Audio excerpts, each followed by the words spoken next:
Sir నమస్కారం sir. నమస్తే sir, justice Hema committee మలయాళ ఇండస్ట్రీలో అమ్మాయిల పైన జరుగుతున్న అఘాయిత్యాలు, ఇబ్బందులు ఏవైతే ఉన్నాయో వాటన్నిటిని ఒక నివేదిక ఏర్పాటు చేసుకుని ఇచ్చింది సార్. ఆ రిపోర్ట్ ఇప్పుడు సంచలనం సృష్టించింది. మలయాళం ఇండస్ట్రీ మొత్తాన్ని కూడా ఒక కొలుపు కొలిపేసిందని చెప్పుకోవాలి.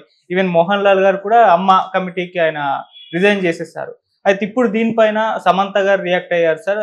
అది చూసి బాధేసింది. ఇటువంటి కమిటీ తెలుగు ఇండస్ట్రీలో కూడా రావాలి అని చెప్పేసి ఆమె అభిప్రాయాన్ని అయితే వ్యక్తం చేసింది సార్. అయితే కొంతమంది దీనిపైన భిన్నాభిప్రాయాలు వ్యక్తం చేస్తున్నారు. ఓన్లీ తెలుగు ఇండస్ట్రీ ఎందుకు అని క్వశ్చన్ చేస్తున్న వాళ్ళు కూడా ఉన్నారు. సో మీరేం చెప్తారు సార్? సమంత గారి రియాక్షన్ పట్ల మీ ఒపీనియన్ ఏంటి? తెలుగు పరిశ్రమలో కూడా ఉంది కదా ఇది. అవును, తెలుగు పరిశ్రమలో లేదని ఎవరన్నారు? ఎక్కడైనా ఉంది. తెలుగు పరిశ్రమలో కూడా 2018 ప్రాంతాల్లో గొడవ జరిగిందిగా. ఛాంబర్ ముందు కొంతమంది జూనియర్ ఆర్టిస్టులు వాళ్ళు వెళ్ళి ఇది కండిషను అని చెప్పుకున్నారుగా. అక్కడ ఛాంబర్లో నివేదిక ఇచ్చుకున్నారు. కోర్టులో కేసు వేశారు. కోర్టులో కేసు వేసిన విషయం చాలా మంది మర్చిపోయారు కూడా. అలాగే ఆనాటి సినిమాటోగ్రఫీ మంత్రి గారు అయినటువంటి తలసాని శ్రీనివాస యాదవ్ గారికి ఒక మెమోరాండం ఇచ్చారు మహిళా సంఘాల నాయకత్వంలో.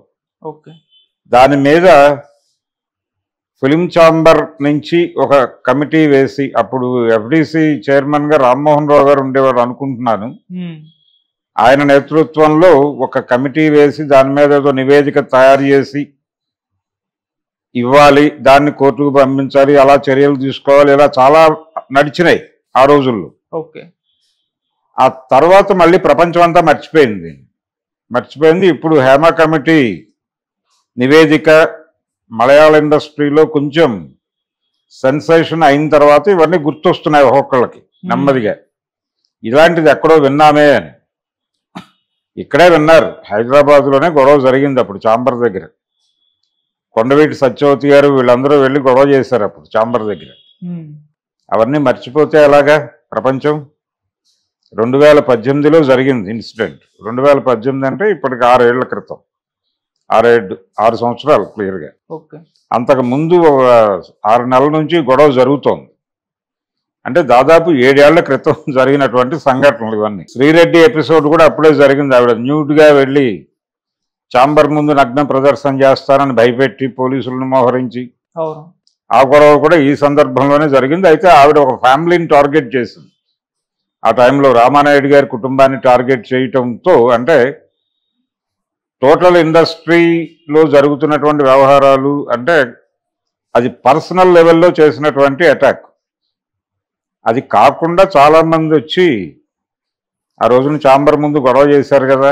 గొడవ చేసిన తర్వాత కదా మహిళా సంఘాలు ప్రవేశించింది దానిలోకి.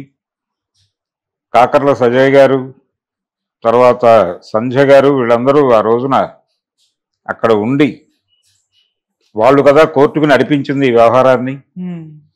కాబట్టి తెలుగు ఇండస్ట్రీలో కూడా ఇది కలదు. దీని మీద నిరసనలు కూడా గతంలో వచ్చినాయి. అలాగే సింగర్ చిన్మయి చాలా సందర్భాల్లో ప్రస్తావించింది ఈ వ్యవహారాలన్నీ.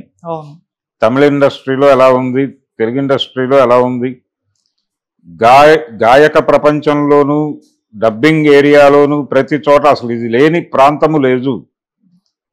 ఎందుకు ఇప్పుడు మలయాళ పరిశ్రమలో ఎందుకు వాళ్ళందరూ రాజీనామాలు చేశారు? అదేదో సింపతితోనో లేకపోతే సహకరించేటువంటి ఉద్దేశంతోనో కంటే కూడా నిరసనగా చేసినట్టుగా కనిపిస్తుంది. ఎందుకు నిరసనగా చేసినట్టు కనిపిస్తోందంటే వాళ్ళందరూ కొంచెం చిరాకు పడ్డారు. సురేష్ గోపి మీడియాని తిట్టాడు. తిడుతూ ఒక మాట అన్నాడు ఆయన, అనవసరంగా సెన్సేషనలైజ్ చేస్తున్నారు విషయాన్ని అని. ఎందుకన్నాడు ఆ మాట? ఆ చిరాకు ఎందుకు ప్రదర్శించాడు ఆయన అంటే, ఇది సహజంగా జరిగే ప్రక్రియ, దీన్ని ఎందుకు ఇష్యూ చేస్తున్నారు అని. అంటే అన్ని ఏరియాల్లోనూ ఉంది కదా, ఇది ఒక ఇండస్ట్రీనే, ఎందుకు మాట్లాడుతున్నారు మీరు? ఎక్కడ లేదు, ప్రతి చోట ఉంది. ఐటీ ఇండస్ట్రీలో లేదా, లేకపోతే రాజకీయాల్లో లేదా, ఎమ్మెల్యే టికెట్ కోసం అమ్మాయిల్ని, అంటే ఎమ్మెల్యే టికెట్ ఆశించి వెళ్ళినటువంటి ఆడపిల్లల్ని వాడుకున్నటువంటి పార్టీ నాయకులు లేరా? ఇలా 100 ప్రశ్నలు ముందుకు గుప్పిస్తున్నారు. అన్ని ఏరియాల్లోనూ ఉంది, ఇదేదో ఇక్కడ మాత్రమే ఉంది అన్నట్టుగా ప్రొజెక్ట్ చేసి, ఇక్కడ మాత్రమే దాన్ని లొకేట్ చేసి దాని పరిధి నిర్ణయించే ప్రయత్నం చేయకండి అని చాలామంది మాట్లాడేశారు. ఆల్రెడీ మాట్లాడారు, ఓకే. కానీ అన్ని చోట్ల ఉంది, ఇక్కడ ఉంది. ఇక్కడ ఇంకొంత ఎక్కువ ఉంది అనేది ఒక గొడవ. రెండోది సెలబ్రిటీ ఏరియా కాబట్టి దీనికి కొంత ఫోకస్ ఎక్కువ ఉంటుంది. జనాల ఇంట్రెస్ట్ ఇక్కడ ఉంటుంది.